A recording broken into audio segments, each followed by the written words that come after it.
So have you ever had anybody ask you, well, how much are you making in your network marketing company?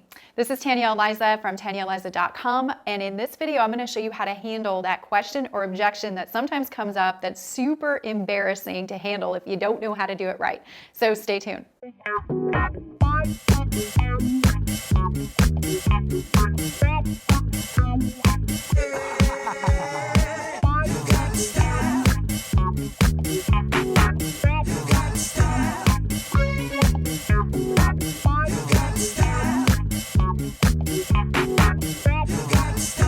So you've showed your business presentation and you've gotten the question back from your prospect that you're showing it to. Well, how much are you making with this?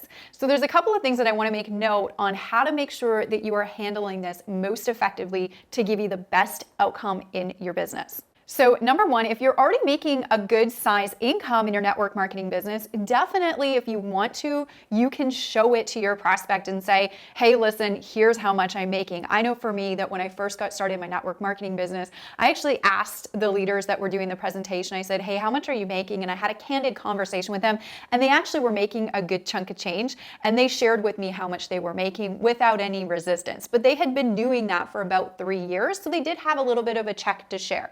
Now, what do you do if you don't have that success story yet? And maybe you're just getting started, or maybe you're getting restarted in your business. So number one, you want to make sure that you are honest, that you are authentic, and you are not hyping or embellishing anything to make things look weird. Because just remember, this is the person that you're potentially going to be working with for a long time. And if you have any small white lies that you share with them, they will come to bite you if you don't be careful. So you never want that to happen. People always will respect your honesty. So make sure that you are extremely honest and candid with them in the entire presentation when somebody asks you, well, how much money are you making? Now, I would suggest if you're watching this video or you're listening to it in the car, maybe on audio, I would suggest that you make note to make yourself this note. Make note to make yourself this note, right? So what you want to do is you want to have a really good third-party story that you can share. It might be an upline story, it might be a sideline story, it might be a story in your company, whereas you can lean on that story until you have a story of your own. So I'll give you an example. When I first got started in my network marketing company in 2009, I obviously didn't have a story yet, nothing that I was really excited to share, right? I was making a little tiny bit of money, first couple sales here and there, but I got really good at sharing my upline story. And they happened to be in the company that I was with previously, and their names were Darren and Judy. So what I would do is I got really good at sharing their story. When somebody asked me, well, you know, how much money can you make with this thing? Or how much money are you making? I would share their story, and how I would share it is in a really relatable way where it didn't sound too hypey or weird. So for example, the story might go like this. Well, you know, I'm just getting started, right? So if you're just getting started, even if you're getting restarted, you're getting started, right? So you want to just say, well, you know what? I'm just getting started with this thing. I'm really excited. I'm very committed. You want to announce your commitment so that they know you're serious. I'm really excited. I'm really committed. And I went to a presentation and kind of saw the same thing that you just saw here. I met a couple of people that I'm working with very closely, and yes, you can work with them closely too. And in 3 years, they're making about double the income that I'm making. And the cool thing about it is they work about a couple hours a day. Unlike me, I'm working 12 hours a day, 6 days a week at my finance desk. I'm completely unhappy, and I see their kind of lifestyle that they get to live now with the type of money that they're able to bring in with this idea. They're able to take their son to school every day, pick them up, drive them there. They get to spend all the quality time that they now want to spend with their family.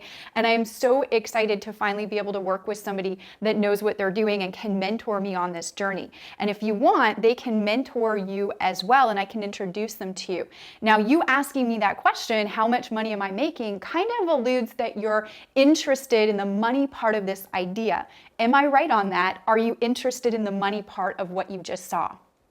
Now, that's exactly how I would talk about, or I would express a third-party story in sharing, with handling that question or objection, how much money are you making first? So it takes the focus off of me and it puts it on my mentors that they could also have an opportunity to work with or mentor under just like I am. And then what it does is it backs it up with a question. So the question is, it sounds like you are interested in the money part of this idea. Am I right on that? And what you're looking for is a yes from your prospect before you move forward with them. Now, I'll show you a really cool way to move forward with them.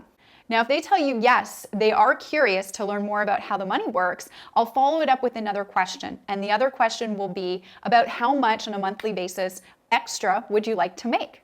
And so I'm going to find out where they're going, and I'm taking the focus completely off of me and them. I'm putting it on them. So I'm finding out more about where their head's at and where they're thinking, so I know what direction that I can lead them in based on everything that they want. So you want to follow it up with another question and say, about how much extra would you like to make on a monthly basis?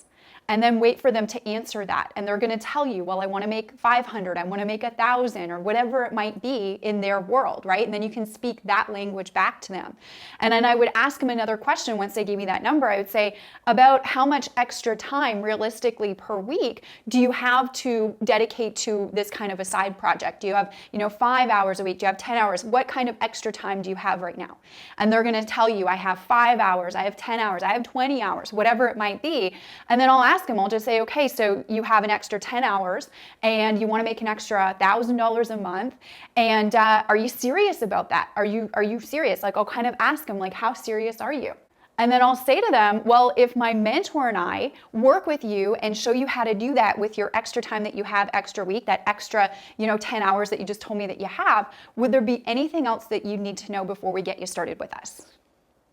And that would be my closing line. So many people have a really hard time transitioning from when the prospect asks the question to you, from you leading into a closing question or a closing remark or statement. And that's exactly how I would handle if somebody asked me, well, Tanya, how much money are you making first, right? We would share a third-party story if you don't yet have a success story of your own. And then I would move that into asking questions about them, like where's their head at? Where do they want to go? And then I'll ask them, okay, great. If my mentor and I could work with you and show you how to do that, would there be anything else that you need to know before we get you started? And it deflects and makes it about your prospect, and it takes the energy off of you. Now, here's the thing. I know that so many people get caught up with objections and questions in the sales process of what it is that you have when you're sharing your product, your service, or the opportunity that you have. And this stumps a lot of entrepreneurs. At least it did for me in the beginning. A lot of my students, a lot of my fans, and a lot of my followers have a really tough time with some of those questions that you get. So here's what I did.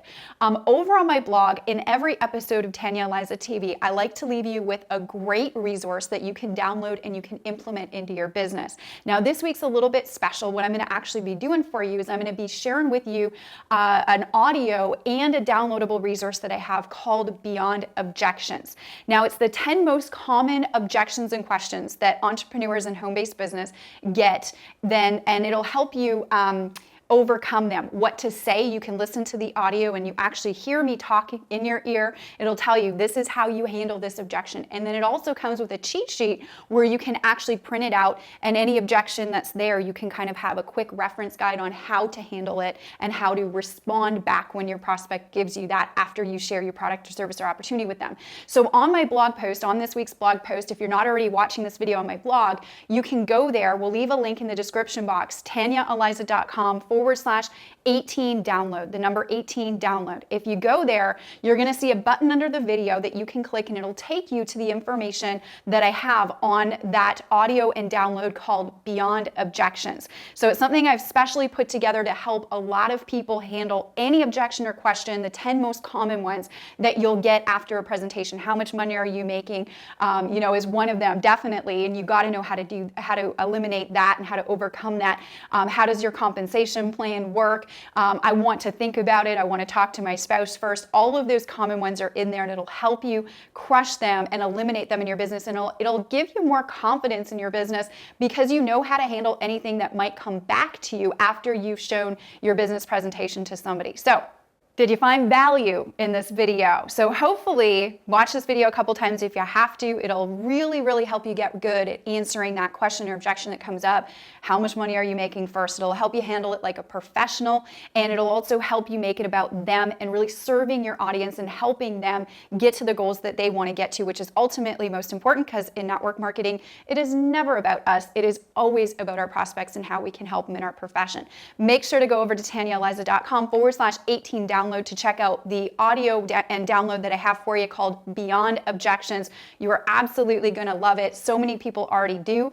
And if you have any questions or comments on this specific video or topic, please join the conversation in the comment section below. I would be happy to join the conversation with you. We will see you on the next episode of Tanya Eliza TV.